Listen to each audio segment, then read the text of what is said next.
Oh, how the mighty have fallen. If you know the history of Socom, you know how disappointing this game really was. It's sort of like a YouTube order not actually doing his fucking job.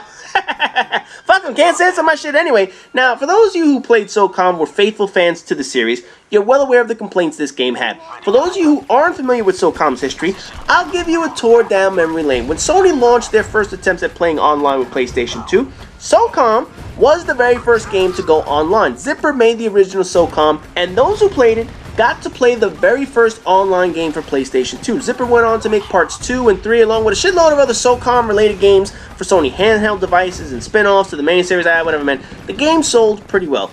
And it earned Zipper a pretty good reputation as a decent game maker, so they managed to build enough street cred with their fan base. Then when PlayStation 3 rolled out, Sony came up with two inexplicably stupid decisions. The first was to take Zipper off the Socom franchise and have them create the game Mag.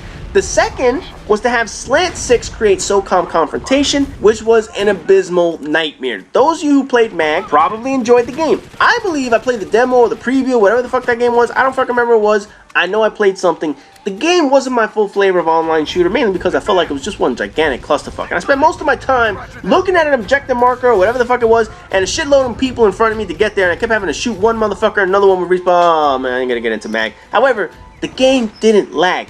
256 people in a room and no lag. None. Not one fucking iota. Like Resistance 2, and I said in the very first week of the series, that is fucking amazing. But in any event, this isn't about Mag, this is about Socom. So we have to talk about something before that. Slant6 did Socom Confrontation, which was a hot technical mess. Between the game crashing, the lobbies breaking, your customizations being lost, it was a terrible hot mess that people left real fucking quick. Now, what the fuck does all of this have to do with Socom 4? Simple. Because Sony realized Slant6 fucked up, they had Zipper go in and do the next game and told them they wanted something different than what had just been rolled out. Confrontation was a nightmare, there's no question about it. Mag was a lukewarm success, so Zipper decided to try and combine the old Socom games with the new age Mag games.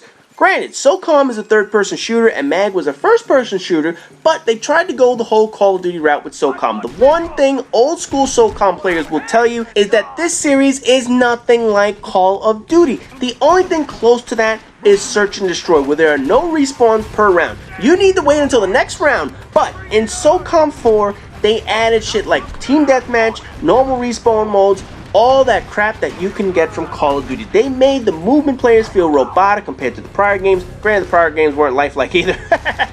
But the game movements in this one felt completely rigid.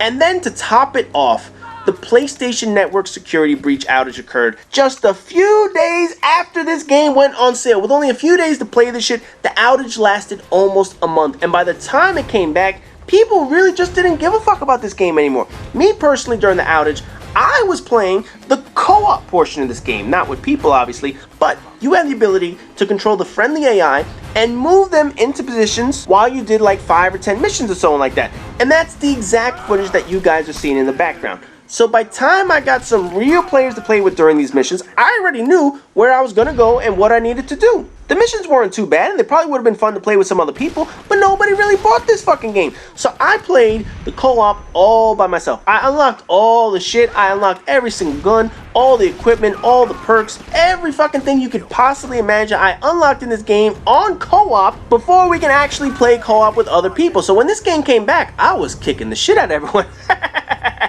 Believe it or not, this game has actually been posted to my channel one time in prior. If you guys remember all the way back to the reverse Hipfire commentaries, people were doing commentaries, trying to do the Hipfire commentaries on my channel. I gave this motherfucker to a subscriber named Grievous. He had no fucking clue what this game was, but it was a co-op portion of me playing with 4 other players and totally whipping their ass. Now obviously this is co-op, but I always treat that shit as like competitive. I got more kills than the entire route, and you know why? Because I knew the missions, I knew where all the enemies would spawn, I had the best equipment in the game, and these guys didn't play it online. They were just like, oh fuck it, this damn servers are down, why are we gonna play the co-op offline? They had all the shitty equipment. I had everything because I was smart enough to keep playing the shit while the PlayStation Network was down, and I had all the damn equipment. So I was scoring like 50, 60, 70 damn kills. Meanwhile, the entire teams were scoring like 30. So just because the PlayStation Network was down did not stop me from playing this motherfucker. And people may wonder, why the fuck did I buy this game in the first place? Well, This was during the year that Black Ops 1 was the current Call of Duty. You guys know how I feel about that fucking game. So needless to say, I needed shit to play during that year, and I was just buying anything, hoping to find a decent game to play. I was buying any random game, could have been garbage, could have been a decent game, but this was one of those games I just bought because for the main reason was I needed a damn game. Now, one of my buddies that you've seen on my channel plenty of times, Hatred, he's a Socom player. He's played every single Socom. He played Socom 1 all the way up through that garbage on Confrontation, although he'll tell you Confrontation wasn't that bad because he would roll around on the floor and have fun and shit.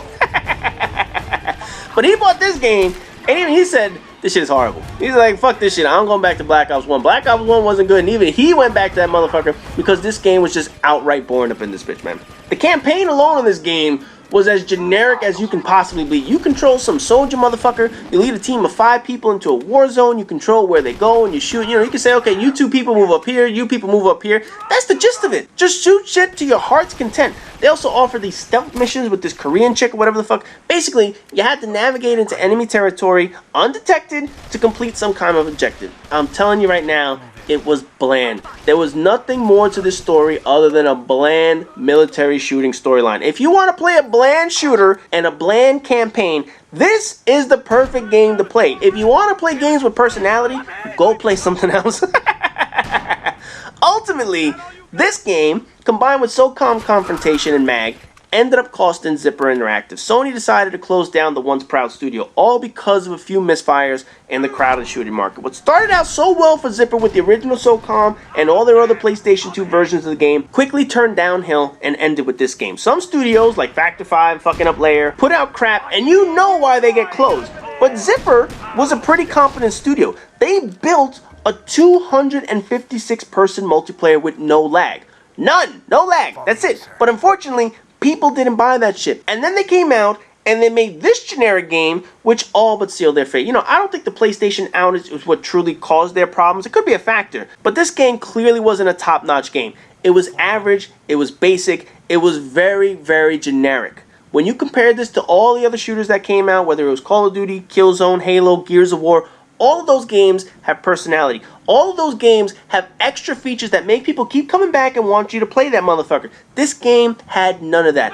It was a plain vanilla game, and that's why Sony decided they were going to close down Zipper Studio. And it's sad, because anybody who played the original Socom games knows Zipper knew how to create games on PlayStation 2, but clearly they did not know what the fuck they were doing for PlayStation 3. But anyways, that does it for Socom 4. I will never have to play this bullshit again.